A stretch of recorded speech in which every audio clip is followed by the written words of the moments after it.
السلام علیکم، آداب عرض ہے تمام نئے پرانے سننے والوں کو چینل پر خوش آمدید، اور آپ لوگوں کے لیے ڈھیر ساری دعائیں، خوش رہیں، سلامت رہیں، شاد و آباد رہیں۔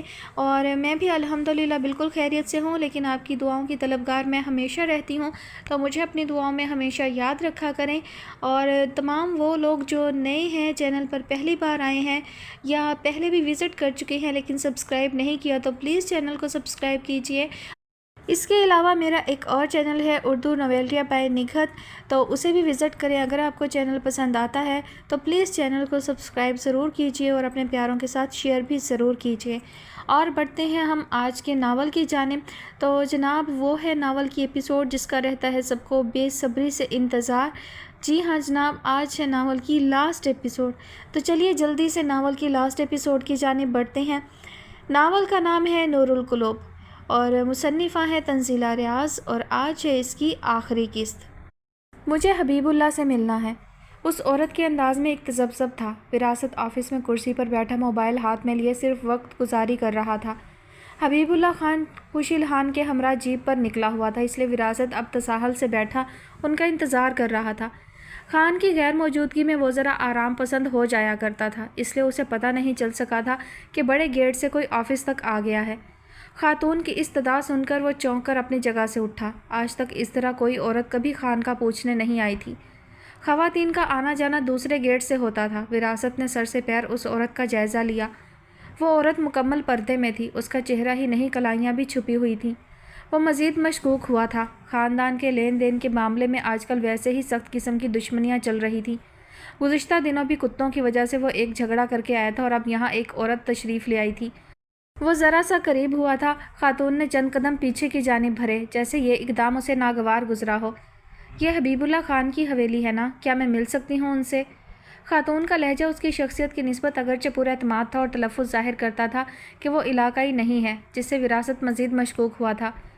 ہاں، خان کی حویلی ہے یہ۔ کیا کام ہے مجھے بتاؤ، میں یہاں سب کچھ سنبھالتا ہوں، اس نے پشتو میں جواب دیتے ہوئے سوال کیا تھا۔ خاتون نے نفی میں سر ہلایا، اور جب بولی لہجے میں تذبذب بھی تھا۔ مجھے ان سے ہی ملنا تھا، ایک ضروری کام ہے ان سے، اگر مشکل نہیں ہے تو انہیں ہی بلوا دیں۔ وراثت نے اس بات میں سر ہلایا اور پھر عقب میں پڑی کرسیوں کی جانب اشارہ کرتے ہوئے اب کی بار اردو میں بولا، میں دیکھتا ہوں، خان شاید اس وقت موجود نہیں ہے، آپ 2 منٹ یہاں انتظار کریں۔ حویلی میں اس طرح خواتین کا آنا جانا نہیں تھا۔ وہ کافی حیران ہوا تھا اور فطری طور پر اسے تجسس بھی ہوا۔ خاتون خاموشی سے چلتی ہوئی اندر پڑی کرسیوں میں سے ایک کرسی پر بیٹھ گئی تھی۔ وراثت جانتا تھا کہ حبیب اللہ خان حویلی میں موجود نہیں ہے، لیکن پھر بھی خاتون کے سامنے یہ ظاہر کرنے کو کہ وہ اس کے معاملے میں سنجیدگی ظاہر کر رہا ہے، اندر کی جانب چل دیا، اور پھر بلا وجہ پورے لان کا چکر لگا کر گیٹ کی طرف سے ہوتا ہوا واپس آفس تک آیا تھا۔ اسے کوئی مشکوک گاڑی وغیرہ نظر نہیں آئی تھی۔ کیا آپ کوئی رشتہ دار ہو؟ وہ اردو میں ہی گفتگو کر رہا تھا۔ خاتون نے نفی میں سر ہلایا۔ وراثت اب کی بار مزید کرخت ہو گیا تھا۔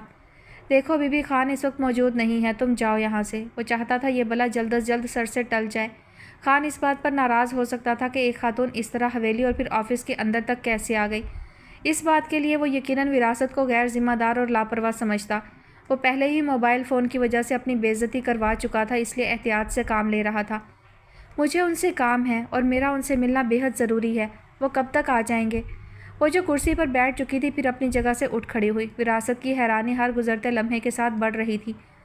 وہ مالک ہیں بی بی، اور مالک کب ملازموں کو آنے جانے کی خبر دیتے ہیں؟ زیادہ ضروری کام ہے تو مجھے بتا دو، میں خان کو بتا دوں گا۔ میں خان کے بھروسے کا آدمی ہوں، تم آرام سے بیٹھ کے مجھ سے بات کر سکتی ہو۔ وہ اس وقت کافی چوکنا تھا اور اس کی نگاہ اس عورت کے وجود کے ساتھ ساتھ ارد گرد کی صورتحال پر بھی تھی۔ مجھے خان سے ہی بات کرنی تھی، کیا میں کچھ دیر یہاں بیٹھ کر خان کا انتظار کر سکتی ہوں؟ وہ پوچھنے لگی۔ حیران کن حد تک اس کا لہجہ ابھی بھی پورا اعتماد ہی تھا۔ پاگل ہو گئی ہو؟ تمہیں یہاں میرے علاوہ کوئی اور نظر آ رہا ہے؟ ہمارے مہمان آتے جاتے رہتے ہیں، اگر کسی کو غلط فہمی ہو گئی تو میں کیا جواب دوں گا؟ ابھی چلی جاؤ تم، بعد میں آتی رہنا۔ وہ درستی سے بولا۔ وہ چاہتا تھا کہ یہ عورت ایک بار حویلی کی حدود سے نکل جائے، گیٹ کے باہر جا کر اس سے نبٹنا آسان ہو جاتا۔ یہاں سے یاہوں کا آنا جانا تھا۔ خان نے سختی سے تاکید کر رکھی تھی کہ کوئی بھی ایسی بات نہ ہو جس سے حویلی کے متعلق کوئی غلط امپریشن باہر جائے۔ یہ ان کے کاروبار کا معاملہ تھا، اس لیے وراثت اسے جلد از جلد وہاں سے رخصت کر دینا چاہتا تھا۔ وہ عورت چند لمحے شش و پنج میں گھری اس کی طرف دیکھتی رہی، پھر اس نے گہری سانس بھری تھی۔ اچھا، آپ ایک کام کر سکتے ہیں میرا، مجھے حبیب اللہ خان کا فون نمبر دے سکتے ہیں؟